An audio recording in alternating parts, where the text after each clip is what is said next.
What's up, everybody? Welcome back to the Seven Figure Flipping Podcast. This is Bill Allen. On today's show, I have some eight-figure entrepreneur members of mine, Robert and Therese Anderson. Amazing house flippers. They live in Florida. We're in Denver before that. Therese is a pretty amazing realtor. She has a great realtor business, and then they've been flipping houses for quite a few years now. And they'll tell their story, but ultimately what they're going to talk about today is some of the ways that you can find deals on market right now, some things that newer flippers should be thinking about, newer wholesalers, newer investors, why they should jump in, some ideas, some tactics, some tips, and some strategies for you guys to get started. And if you're already doing this, you're going to pick up some things on here that can definitely help you, especially in today's market. So I hope you guys enjoy this show. They're absolutely amazing, and I think you're going to get a ton out of it. So I'll cue the theme music, and we'll come right back with the show with Robert and Therese. My name is Bill Allen, and I'm the leader of a group of elite house flippers and wholesalers called Seven Figure Flipping. We don't brag or show off our success, but instead let integrity and stewardship be our guide. We are dedicated to helping people unlock the freedom they desperately need. If you ask other real estate investors, they will say to keep your secrets quiet. But we believe in abundance, not scarcity, and that's why we are the elite. We are Seven Figure Flipping, and this podcast is our playbook.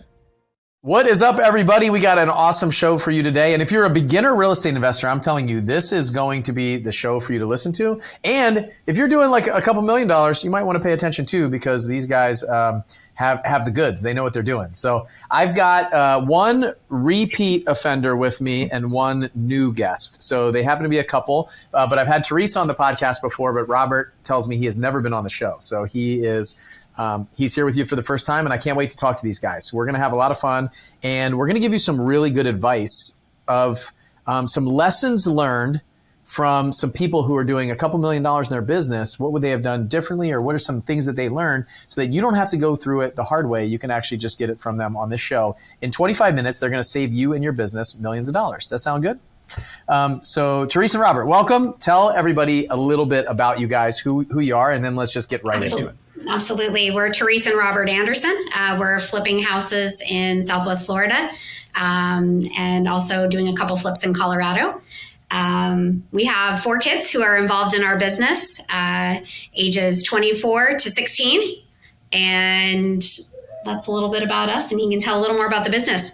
Yeah, so we actually started flipping, buying rentals when we were really young, 21 years old. We moved down to Lake Charles, Louisiana, ended up with a 16-unit apartment complex, 10 single-family houses, got hit by Hurricane Rita back then, sold them, moved back to Colorado, got back into it in 2016, joined a group in 2019, and that really helped us excel our business. Awesome. So 2016 started doing this again. 2019 found Seven Figure Flipping. What was the business like? What have you guys been doing? Give me like a growth journey over the last few years. Absolutely. Yeah, just one at a time. One at a time. Sorry. I was just going to say too, we had, when we sold those properties back then, we didn't know what we were doing. Like when we had sold the properties when we were in our 20s, we had no support group. And so in 2016, Robert decided, hey, we had an appliance business. Robert decided that, hey, we should get back into flipping again. I really want to get back into real estate again. And so I had my retail license at that time, and we started kind of looking at some stuff, and I'll let him kind of take it from there. There was a little more books available in 2016 than in 2001. Yeah. We had Carlton sheets back then. I started with Carlton sheets, no money down. But we were flipping one house at a time, 2016, 17, 18. Flipped a 4-plex and ended up keeping it. We were driving 3 hours south of our house so I could flip houses. We had the mindset that it was too expensive in Denver. We were living up in the mountains and drove all the way to southern Colorado.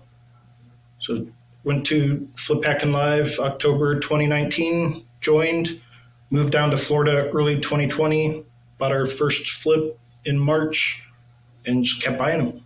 Yeah.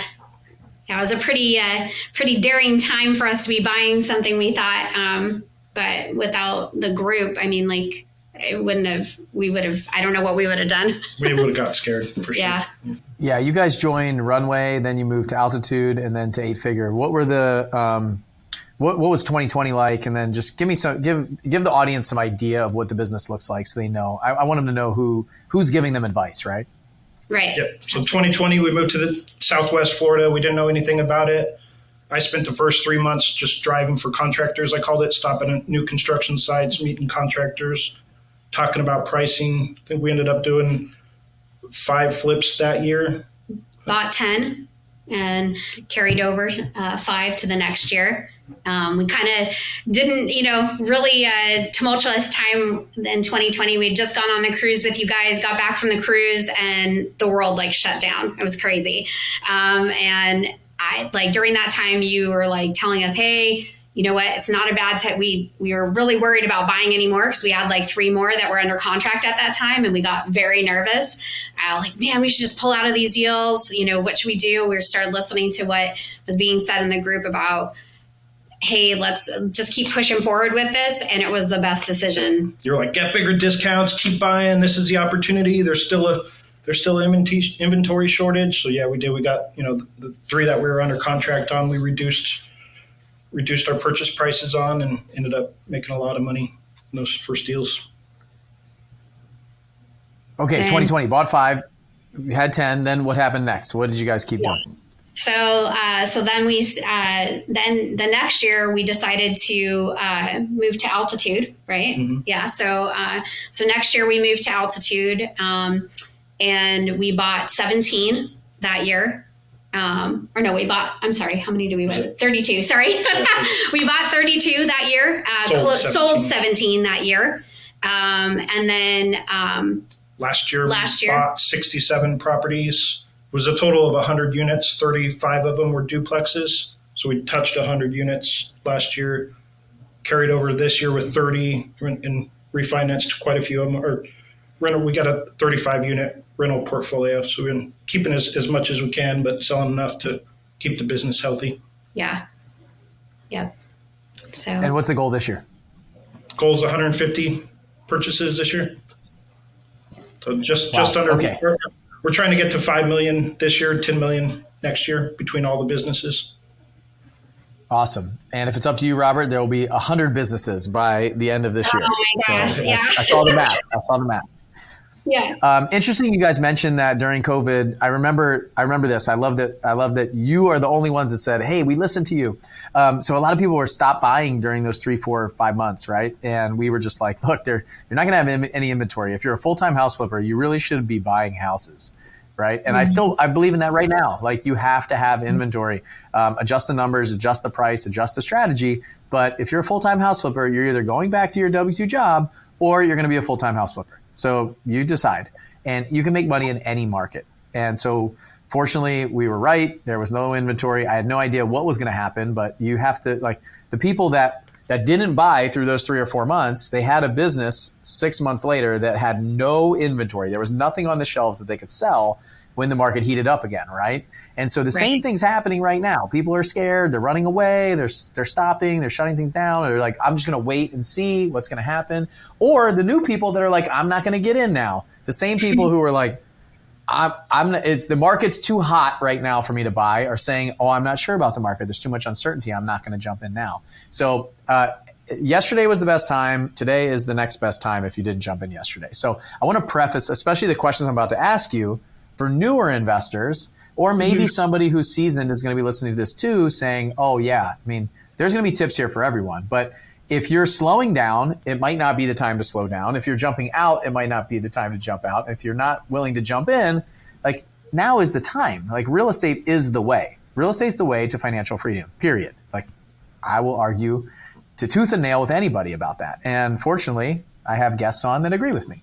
So what would you guys say? So now we know, everybody's listening, they know there's somebody here who's in my 8-figure entrepreneur group. They are making, they want to do 5 million this year, 10 million next year. They're going to buy 150 houses this year.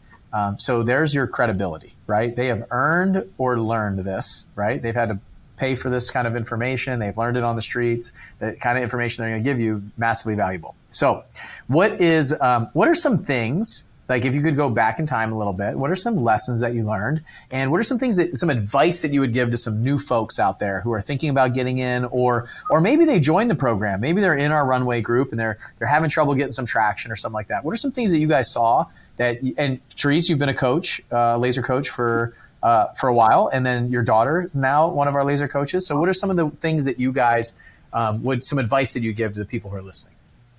Absolutely. Yeah. If you're not in the mastermind, number one, join the mastermind. It's all about, like, all the information's already out there, but it's all about just picking somebody ahead of you and having them tell you what's working in their business and just doing it, not second guessing it, just taking action.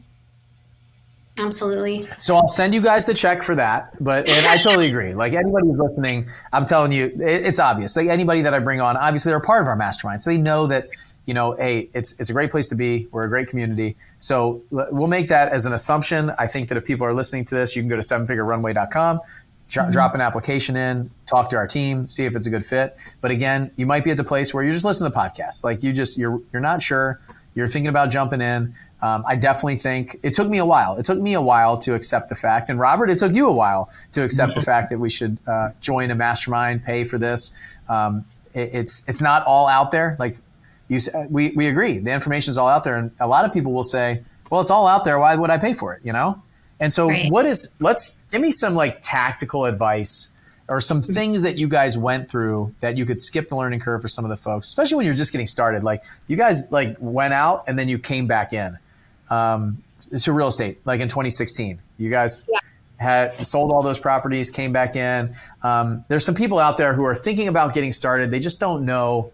I don't know. I want some advice from you guys, not from me. I give advice to new people all the time. What are some things that you guys would say to folks that are thinking about getting in? I think what really propelled our business was just defining our buy box. We kind of took the emotional part out of it and we plug it into this little deal calculator that we have. And if it's a certain percentage of it is green, then we pull the trigger, and it's just making decisions a lot easier. Absolutely. Also, let's go down that road for a second. Before we go into the next thing, like, let's dig into that a little bit, because what does that mean to you, a buy box? And could a wholesaler use that as well as a flipper? Like, what are some things that you think about to build that for you guys? Absolutely. So first we take a look at initial thing, get the property, right? You're looking at analyzing the property. First thing that you're going to do is figure out what this property is going to sell for later on down the road. And the way that we kind of do that is we take a look at the properties around it that have sold, that are in similar condition that we think we're going to go ahead and be able to sell on the other side. And then we also have a little bit of margin built into our calculator that if the market was to shift 3 or 4%, that we have a buffer in there to protect us from rate changes. I mean, it saved us from the rate change that happened. And we then also he's really great at estimating rehab. And so I would say start getting with your contractors back. That was a really big thing, is Robert got in with a lot of contractors, getting to know contracting prices. So yeah, I mean, it's all about knowing your numbers. She's an awesome appraiser. Basically, she runs comps like an appraiser, and anytime she sells them, she's giving them appraisal packages that they're usually finding our value. So just knowing your numbers, knowing your rehab numbers, put it in the box, and then it's basically a go or no go box that we make the decision off of. So let me add a few things here. If I'm listening to this and I'm brand new, I'm probably like, okay, well, but I'm only getting I don't have a lot of leads. So, right. I analyze properties and all this stuff. Like, I don't really know. I can only get a small amount of practice or no practice at this. Like, I feel like it's the first one that I do. I'm going to answer that real quick, and then I'm going to pass it to you guys. Number one, you can analyze any property anytime. Okay. So you can just sit down and be like, hey, this is what I used to do. Pretend properties, like fake properties. Right. I would go in to Zillow, and I actually just did a half-day masterclass on this about 10 days ago, where somebody gave me some city in the middle of, I think it was North Carolina, and I ran the comps. I looked at rehab costs. They had pictures of it all, and I just went through it, and I was off by a couple $1,000s from what they were going to offer. And so it was very interesting to see, and I haven't done that in a while, so I still have it. But the way that I did that was I just practiced, and I didn't know if I was right or wrong, but I looked at a house that sold like in my neighborhood, and I looked at that price and that value, and then I looked at some pictures of other houses, and I just started running numbers. I was just practicing on fake properties. And it's not like school where you turn in the test and somebody's like, you're right or wrong. The interesting thing on that call was there were people who were like, oh, that's too much for a kitchen. Oh, that's not enough for the outside. Oh, you're overestimating. Oh, your ARV is wrong. Your rehab budget's wrong. I was like, yeah, none of us can agree. It's not, Right. it's an art. It's not a science. And so the thing that I'll tell new people is just go practice. Like go practice on houses that are listed right now on Zillow. You have a free resource right there. Go look at one that's listed in your neighborhood or some area that you know, and just say, oh, look at the pictures and be like, oh, I'd have to fix this. I'd have to fix this. I have to fix this. I go down to Home Depot. I walk through the aisles. I see how much tile costs. I see how much this kind of stuff is. I'd go talk to a contractor and ask them questions. I'd go to a RIA meeting. I'd go into one of these Facebook groups and say, how much does it cost to fix up a kitchen? How much does it cost to do a bathroom? Hey, maybe I'll put some pictures up there. What would do you guys think that this would cost? And I started getting an idea for it. I just started to build like in my head, start understanding bit by bit by bit. And this took a while. And so what do you guys say? Like, can they practice on just random houses? Absolutely, 100%. I mean, the MLS is your oyster, right? There's tons of houses to look at. There's bound to be something that's not fixed up that you could just go in, get your local realtor to get you inside, take a look at it. Also have them help you out, kind of understand maybe what they think the market's going to do in that area. And also that some of them do have some ideas of like what things are going to cost as well. Have several realtors, kind of dial in. What do you think the ARV is going to be? I mean, agents are an awesome resource. You don't have to marry one, but definitely find a good agent in your area that knows what they're doing. A high producing agent that, sees a lot of deals, knows where the market's going. Absolutely. But I think the practice is Go ahead. Yeah. Go ahead.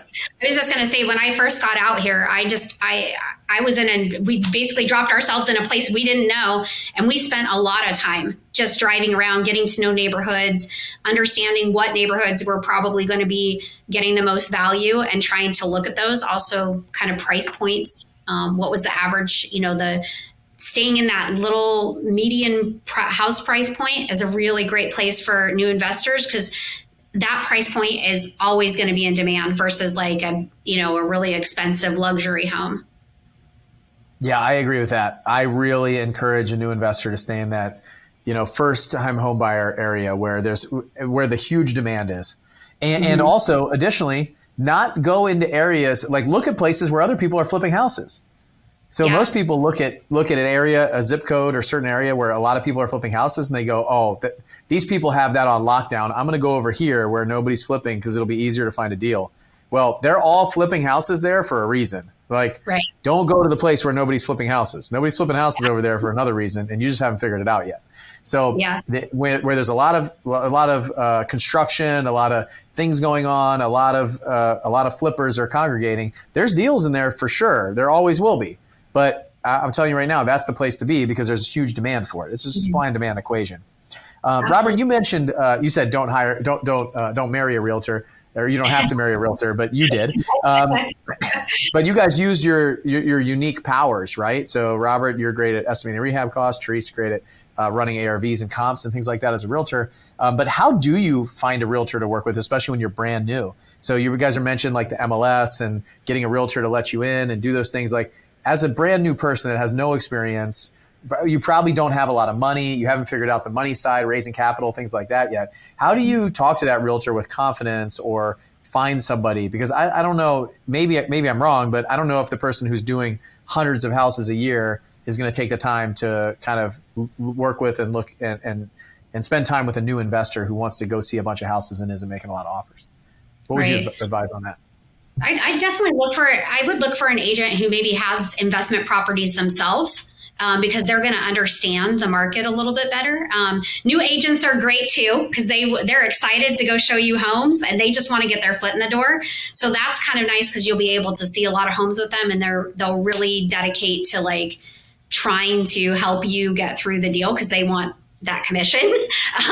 But if you can find someone who does have a little bit of investing background, or they have some rental properties, and maybe not the biggest guy, maybe not the biggest agent in town, but maybe middle of the road type agent who's got, some investment properties themselves, they're going to also be able to guide you a little bit through that first transaction with a lot of confidence. And I think that's something you're going to want as a first-time investor too, because if that person understands the market, they're not going to they want your repeat business. So they want you to go and use them again the next time that you go out and start looking for homes. So. Yeah, I think that's great advice. Sometimes a brand new investor combined with a brand new agent is like the blind leading the blind. So right. I agree with you, Therese. Just be careful a little bit on that. Where's a good place to find that agent who might have some investment properties and might be willing to work with you or help you out? Some of the bigger brokerages, you can call them the lead broker and just ask them who in your office specializes in investment properties. And most of those brokerages are going to give you a couple names you can go talk to, and I'd interview them. I'd interview a couple agents, probably 4 agents, to see who I felt had the most confidence. So what would you ask them? I would ask them how long they've been doing this, how many real estate properties did they own? How did they come about their numbers to get their properties? What things were they using? Also, do they have a list of contractors that you could use? We used a local friend of ours who was a property manager to help with getting our first list of contractors. We went and talked to her and kind of interviewed her because we knew eventually we'd want to do property have rental properties out here. And she turned into a wealth of information on getting us also contractors that we could use for the property. That's a great advice. I'm not somebody, I don't like to talk on the phone a lot. And so that makes me really kind of nervous and scared, calling a brokerage and then interviewing a bunch of people on the phone. The way I did it in the beginning was I went to some local RIA meetings and I went in some of the forums, the online internet forums. So like free forums, like our free Facebook group, 7-Figure House Flipping and Wholesaling. Maybe you have somebody in there who's an agent around your area or one of our members.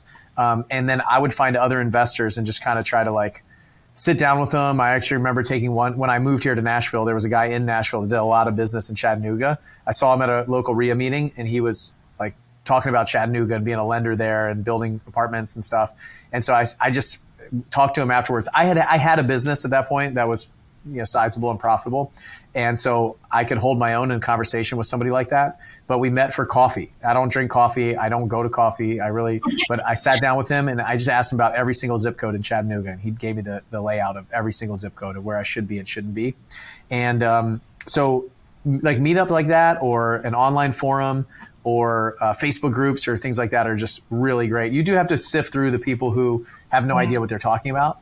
But that's another piece of advice is going to local meetup groups and you'll see who the kind of power players are, like the group. What I love about our mastermind group is it's like everybody's a power player, right? So they all been kind of vetted. And so that they can give you some advice or give you some good referrals. The other thing to be careful of in those groups is if you get a list of contractors, it might be their B or C team, because they're not going to give you their A team. So, but what I heard from Therese is this is another property manager who has a vested benefit in helping her win. And and you probably built rapport, you probably built a relationship before you started asking and asking and asking and asking. So don't go in and just take. So if you're brand new, you should always be leading with service. How can I help you? And in return, I can get some support and help as well. So that's always my push for anybody who's brand new or newer is go in there and be like, look, what can I do to help out your business, and how can I help you? Because I'm going to be asking for some stuff. So as a realtor, they want commission. They want to get paid, right? So how can I make sure you get paid? So if you're serious, then go in there. And that's what I did. I said, look, if you send me the listing and you find the deal and I buy it, I'll list it with you on the back end too. I'll buy it on the front end and you can sell it for me on the back end. And I've always done that. And that's a huge benefit. They get 2 commissions instead of 1. They want to work with a flipper more than they want to work with a home buyer, potentially. And I wasn't just making 50 million blind offers on the MLS nonstop at 30 cents on the dollar. Yeah. So what's the best way to work with an agent like that? Is that it? Do you have any other advice, Therese or Robert, for when you guys work with agents? I think that that is amazing. Like if an agent can get paid twice, they're super happy to help you out. We've had people, even we've offered that as well too to other agents, and hey, listen, also tell them, listen, bring me something that that isn't MLS worthy. So like that was a really big conversation for us in going into some of the real estate offices, is like, hey, listen, if you have something that's ugly, let us take that property and give us an option, or we'll be your cash buyer. A lot of agents walking into their listing appointments, they always get asked, I can't even tell you the number of times I've been asked, like, oh, well, do you think I'm going to get a cash offer? Well, I mean, tell that investor, new investor should say, or even a seasoned investor should be in talking to agents saying, hey, listen, let me be your cash buyer. If you think the house needs a cash offer or the seller wants a cash offer, send that deal to me and let me run my numbers and I'll be your cash buyer. That was something that really was a really big benefit to a lot of agents in our office, especially after the hurricane we just went through. They could say to their client, listen, I know your house is destroyed. I've got somebody who can come in and help and make this offer. It's going to be really hard to sell this on the MLS or get it moving. And I trust these people. And so that for us was huge the last couple months. So. Awesome. I don't think you guys mentioned it. Where are you located? Maybe that would be good context. We're Cape Coral, Florida, that got a direct hit from the hurricane. Yeah. So Southwest, we flip all the way from Naples to St. Pete now. Okay. What's some other things? What are some other tips or tricks that you guys have for some newer investors or people who are, I don't know, maybe they're stuck. Maybe they're stuck right now in their business and not being able to grow or push through the market that they see right now. I think there's lots of opportunity on MLS right now. That's kind of where we're going. We're trying to buy 2 houses a week this month. So, if our acquisitions team doesn't lock them up, then we're just going out to the MLS, putting in lots of offers. So, just use this. I think anybody who wants to buy houses right now can. There's, plenty to go around. Absolutely. So what's some like more tactical advice that you would give for people that are then, shifting their strategy from direct to seller to an MLS type business? What are some things that you guys are looking for on the MLS? What kind of search criteria? What do your offers look like? What are some of the wording that you're putting in there to try to get it accepted? Yeah, so for the new listings, we're trying to see them, and we'll put our earnest money hard. So if you're going to do that and you're a new investor, make sure you take a contractor with you. But we'll put in like $10,000, $20,000 hard if we really want the deal. And then for listings that have been on the market for over 15 days, we're putting out blanket offers with inspections. Okay, so let me just put some context to that. So when he says like hard earnest money, it means non-refundable. They're putting a non-refundable deposit down, basically. So there's no contingency. Like, hey, if we don't buy this thing, you get to keep our $10,000 or $20,000 or whatever you guys are putting down. So they're confident. They're experienced investors that can walk through a property and see those things. If you're brand new, I would caution you against some of that stuff. But look, it's all your whole strategy. It's all about making your offer strong, right? So right. I've done this in the past. And I wouldn't suspect that these are sight unseen houses that you guys are putting hard earnest money down. You're probably going to look at them first, or yeah. Yep. Yeah, we're definitely looking at them. Yeah. Okay, so going to look at it, putting a hard earnest money down, and it just makes your offer more attractive. It makes you sound serious, like this person's going to close, right? We're not just we're not putting a 30-day inspection contingency on there. We're going to give you a whole laundry list of things. They're probably trying to reduce the purchase price by getting a hard earnest money down. So if I can say, well, I know that I'm giving you $50,000 less than your asking price, but you're getting $20,000 if I walk away from this. So I'm going to close. This number I'm sending you, there's a very, very high likelihood I'm $20,000 in the hole if I don't do what I say I'm going to do, if I don't close it. Am I assuming right? That's what you guys are doing? Yeah, definitely. And we're not embarrassed to make an offer. If we go view the property, we're going to write it. So we've got some at $120,000 under the asking price. Yeah, and I would say that to new agents, new investors as well. Don't be afraid to make that offer. If you go out and see that property and you've had that time to like run those numbers, don't be embarrassed that your offer is significantly less, especially if that person has been on the market for 21 days or more. You are probably their only offer right now. Yeah. Basically, that's what it all comes down to, is just making offers. Right. And you don't know, we've had some that they didn't tell their realtor that they wanted a price reduction or they'd take less. They just wanted to see what would happen, or maybe their realtor isn't communicating with them. So, we've unfortunately had that situation. We had one where the realtor wasn't communicating. They contacted us through a mailer, and we got the price, I think $120,000 lower than what their MLS price was. So.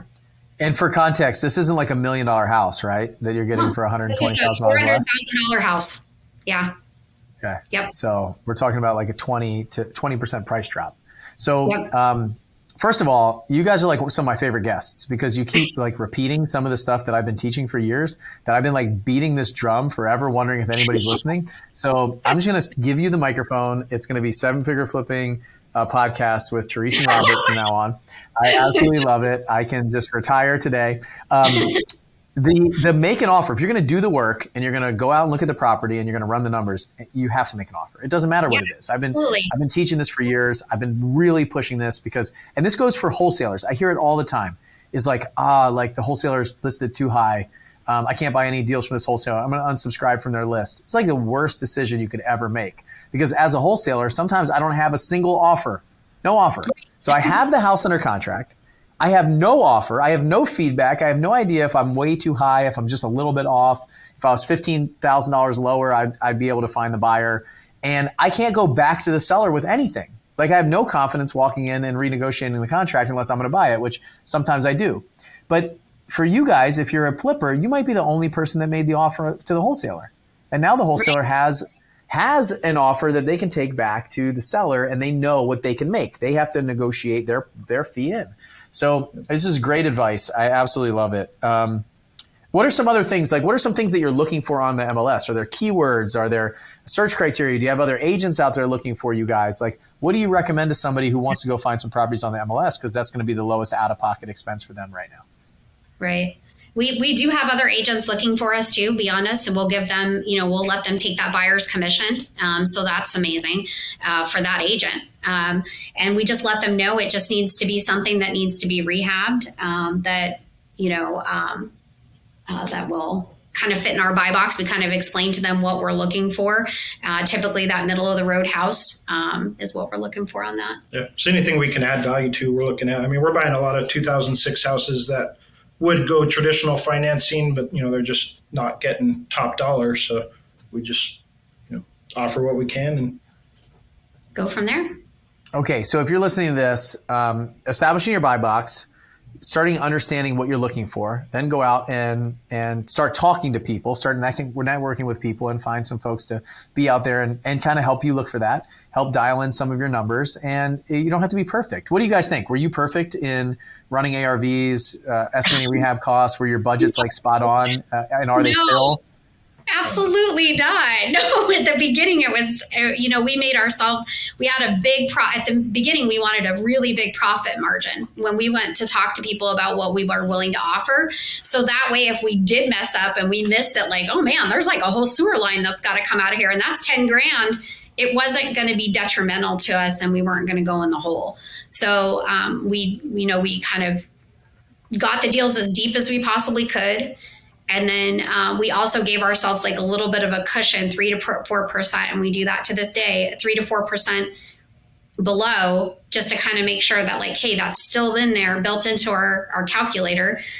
So we don't get bit by, now we're making more risky offers. So just still keeping that 3 to 4% in there. So that way we don't get bit in the end too by something that comes up that we didn't see or somebody missed on inspection. Okay.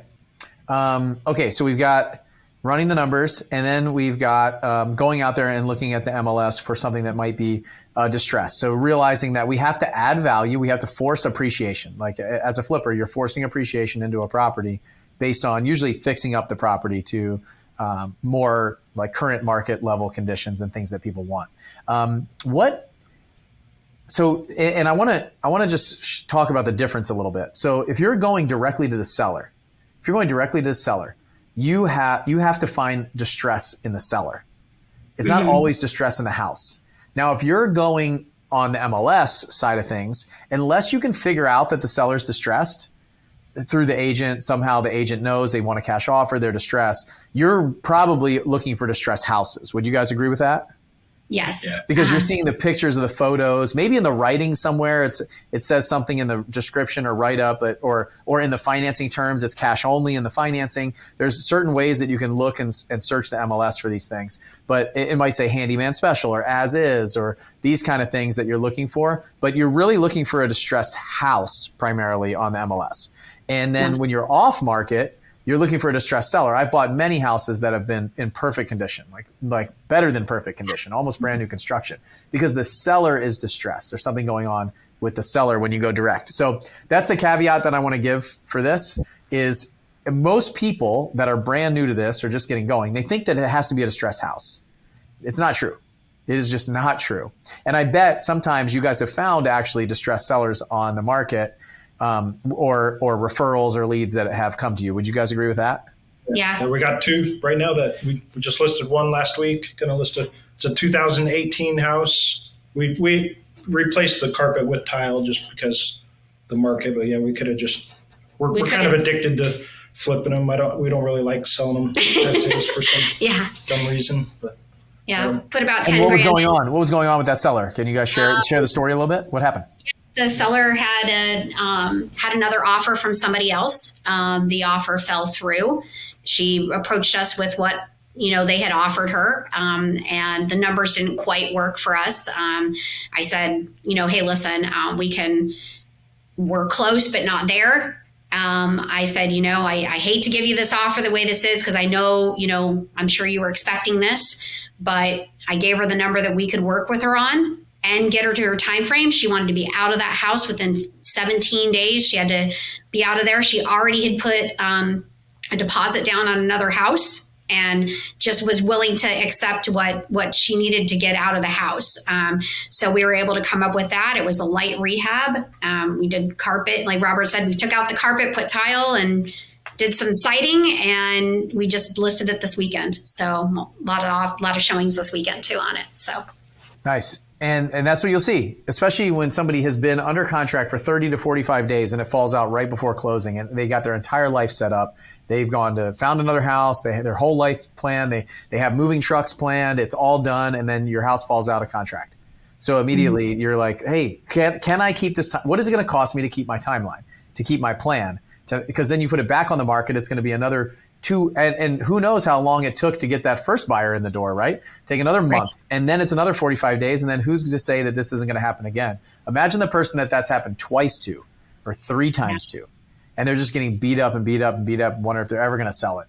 And so now you're like, okay, well, hey, knight in shining armor, you come in and put it under contract for a price that they're willing to accept, and there you go. So this is if you can go out there and you can look for some of those and set up systems and processes around it, then you can find deals, especially right now. People are complaining right now, there's no inventory still. The sellers aren't willing to accept the price that I've got. The real question is, how many offers have you made? Right. Because 100%. you might have made one and they didn't accept it, and now you're saying nobody will accept your offers. Like, how about you go make 20 a week? Right. I think we're between 10 and 15 offers on the MLS before we get one accepted. So, I mean, we were like a year and a half ago, probably about 10 offers a week before we'd get one accepted. So, just it's continuously writing those offers and running those numbers. I mean, that's really the big key to it. So. And taking action and going and getting started. Like, jump in, do something, make an offer, get it accepted, go through get a contractor come out and bid it, and have an inspection period. If you don't like the bid, if it doesn't work, if the numbers come back way off from what you expected, cancel the contract. Go do it again. Like, what's the worst that can happen here? Don't put $20,000 hard earnest money down in the very beginning when you have no idea what an air conditioner is going to cost, or a roof's going to cost, or some tiles going to cost, and go out there and practice.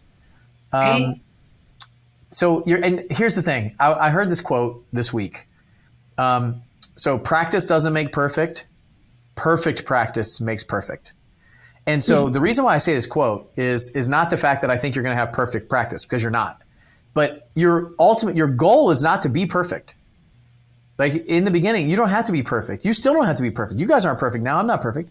But in the beginning, like any practice will do, because perfection is not the result. Now, that quote is specifically around doing things the right way. So now when you start doing more and more reps, and you start like what you guys are doing right now, Therese and Robert are doing, if you're listening to this, they want perfect practice now. They want to dial in their numbers so that they can make some more risky offers. They can really start scaling their business. They can hit a point where they might lose on 2 houses but make money on the other 95 or 148 that they're going to do this year, right? And so now they want perfect practice. They want to learn from the right mentor. They want to learn from the right group. They want to have this perfect practice, and so that they can become closer to perfect, as close as perfect as we're going to get in this business, right? And so for you guys that are out there, it's just like practice. And you don't have to be perfect. You just have to make progress. And we had a presentation this last week by Dr. Benjamin Hardy on the gap in the gain. So him and Dan Sullivan wrote this book. And it's like living in the gain means that you're looking back on where you were before and seeing the progress that's happening. And so a win is progress. It's simple progress. Like what he was talking about is I'm not the same person as I was when I started this podcast. Like at the end of this podcast, I can sit down and go, man, I didn't really get anything accomplished today. Or I can go, oh man, I just had this awesome podcast. It's going to change a few people's lives. There's going to be somebody who's going to get started because they listen to Robert and Therese and myself today. This was a huge win. Like I'm living in the gain. I'm living in the gain right now. And it's been 35 minutes. So 35 minutes, I'm different than I was when I started. I learned something from them. They learned something from me. Like we're different people. We made progress over this 40 minutes. And you can do the same thing if you just say yes and start taking action and take a step and another step and another step and look back and don't measure yourself on what hasn't happened. Measure yourself on how far you've come. And the future you, he wrote another book called Your Future Self. So your future self is going to look back and say, thank you for making that progress for me because now it's exponential. So what Robert and Therese are looking back now and seeing themselves in 2019 saying yes to a 7-figure runway, and their future self is thanking them for making that decision 3 years before, right? 4 years before. Right. So if they did nothing and they left that place, they'd be somewhere, but I bet they wouldn't know that their future self, their potential future self is where they are right now, which is light years past probably where they ever thought that they would be. Would you agree? Oh, we couldn't even imagine without where we'd be. Yeah, I definitely need to take that advice. I do it all the time. I'm like, man, it's just nothing's going fast enough and not hitting my weekly goals. And I didn't get 2 houses under contract last week. But yeah, just looking back, this 3-year game. But here, let me give you the advice that he gave me. So if you think about this, your future self. So here's the aha that I had on the future self. He said, specifically, you know, when you get home from work and you're like tired and worn out and your kids want to play with you and you're like, man, I just need some time to just like sit down on the couch and relax. Like, I'm just going to go hide down here. I'm not going to play for a little while. I'm just going to sit and relax. He says the way that you can totally shift everything is think about your future self when your kids are 20 years old and ask yourself then, would that person want to take a break right now or would they want to go play with the kids? Right. Because you're never going to get this back. You're never going to get this back. So your future self is always going to push you to do the kind of to do the things that you really are going to enjoy having done in the future. And so I was like, wow, that is a huge concept for me. Yeah. Like, holy crap. Because my kids are little right now, 8, 6, and 5. And sometimes when I get home, I'm like, oh man, I just want to hide here for a little bit. I'm totally worn out. But 10 years from now, right, my kids are going to be 18, 16, and 15. And they're not going to be hugging on me and wrestling with me and playing with me. And they're going to be probably not wanting to be around me. And I'm going to wish that I could be where I was right now. So same thing in your business. It's like when there's that thing that you're like, you know what? Like, I know I need to do this, but I'm struggling to do it. I'm getting distracted doing something else. Think about your future self going back and saying, hey, if you get this done, this is where you're going to be in the future. And so if you can live in that and really think about the exponential growth that's going to happen, he's like, you cannot even fathom where you're going to be 10 years from now. Oh, yeah, insane you're going to thank yourself 100 times over for the work that you're putting in today. That thing that you're doing right now, that little thing that seems little, like Robert, you getting 2 houses under contract, that little thing is going to propel you so much further in the future. It's crazy. And so put in that work today when it gets a little bit tough or gets a little bit challenging or you're like stuck or I don't want to push any further. It's like, think about that the future you that you cannot even recognize. Like you can't even fathom what's possible in the future today. So, and living in that gain it's like a combination of this gap and gain that I see, this future self. So these are like stacks of his books. If you take the gap and the gain, these guys also wrote Who Not How, if you've read that or heard of that. So you take the gap and the gain, you stack it with this future self concept, and then they just wrote a new book called 10X is Easier Than 2X. That I have a couple copies of, that's not out yet, but it's crazy. This 10X concept, 10X is easier than 2X, is like, wow. Like the fact that you have to basically remove 80% of the things that you're doing right now to get to that 10X level. And it's actually easier to do that because he talked about this famous quote that's like, perfection is not when there's nothing left to add, it's when there's nothing more to remove. And so it was like pretty eye-opening for me. He talked about the David and some of these different concepts of just like removing things to give space and clarity for where you're going in the future. So really cool stuff, things that I'm thinking about and working on right now personally. But hopefully all this stuff was helpful for you guys that are listening. Like hopefully it's some tips, some strategies. I like that we built off of a process of how you guys are looking for houses, buying houses, especially in today's market. The fact that somebody else is out there having success hopefully pushes you, if you're listening to this, to say that you can have success too. And they're not the only ones, by the way. I have many friends that are still having success. I have hundreds of people that I don't know, thousands of people that I don't know, flippers, wholesalers, people that are doing great right now in today's market, and you can too. You just have to get out there and do it. You have to get out there and take action. You have to get out there and make some offers. You have to get out there and practice. It doesn't have to be perfect practice.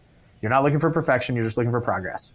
So, okay, before we go, Robert, Therese, any save rounds or anything else that you guys have that I missed? I was just going to say, let other people help pull you up. When we joined the group, that's what, that's how we got here, was we just let, people who had been there before us help us. And I think now we're getting to the point that we'd like to help other people get to where we're at. It's really cool. It's an abundant world we live in, and there's just tons of opportunity. Absolutely. Absolutely. I would say also too, one thing is being a married couple and doing this business together. If you are out there doing that, is don't forget date night.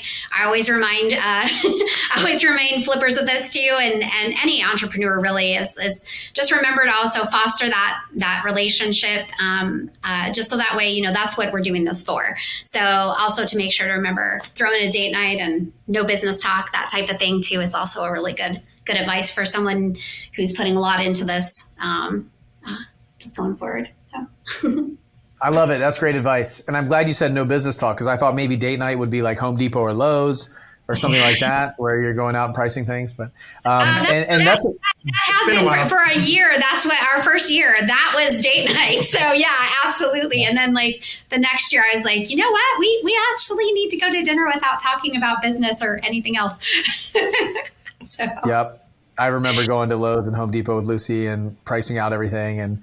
And we enjoyed it. Like, she was picking out tiles and things like that in the beginning of this whole journey and helping me paint and all that stuff and be a part of it. So, so I wouldn't beat yourself up if that's it. And you guys are both really enjoying that. But at some point, like, right, it does become more work than it is fun. And when that happens, then go to dinner or go to a movie or do those things until those things become more like work than fun, and then go find the next thing and the next thing. And just, I'd say open up and be honest with your partner, and you're right. Don't miss those kind of needs. I don't know. We don't work together, my wife and myself.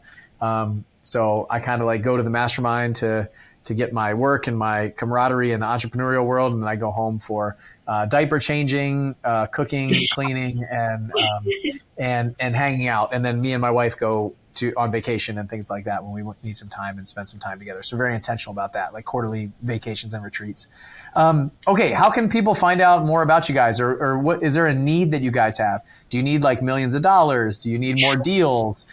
Do you need more contractors? Do you need all of the above? And then how can they reach out to you if they have some of that stuff, or they can help you guys? Well, I would say all of the above is always great. We're always looking for talent too. Also, we're hiring, so always looking for talent as well. And lenders, we'd love to partner with some other people as well too. That's Robert at Coastal Mountain HB, short for homebuyers.com. And she's homesbytherese@gmail.com. We're both on Facebook. feel free to reach out. We're happy to have a conversation. Cool. We'll put that in the show notes. We'll drop it in the emails, places like that you guys can see it. So if you're listening to this on any podcast apps, anything like that, you drop down the show notes, they'll have their information and how you can get in touch with them. They're also in the mastermind. They also attend all our events. So come to Flip Hacking Live, come to Multifamily Live, come to a mastermind, go to sevenfigurerunway.com and fill out an application to join us. They will be involved. Their daughter will be coaching people inside of Runway. It's really amazing to see what's happening in there. So I'm grateful to be connected to you guys. I'm grateful that you came out in 2019 to Flip Hacking Live and decided to take the leap with us. I'm really proud and impressed by you guys. It's been a really fun journey to watch. And I've been living in the gain of your life for the last 4 years, just watching the growth. And it's kind of like the grandparents that come to see their kids, their grandkids.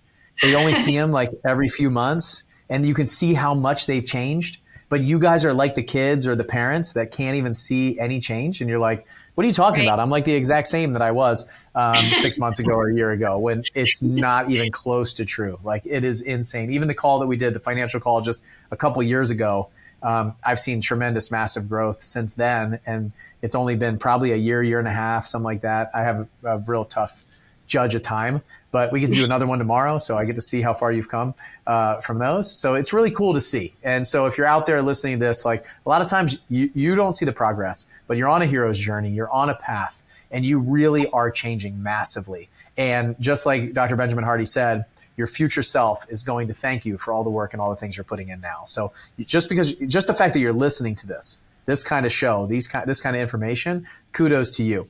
You are in the top 1%. You're the 1% of the 1%.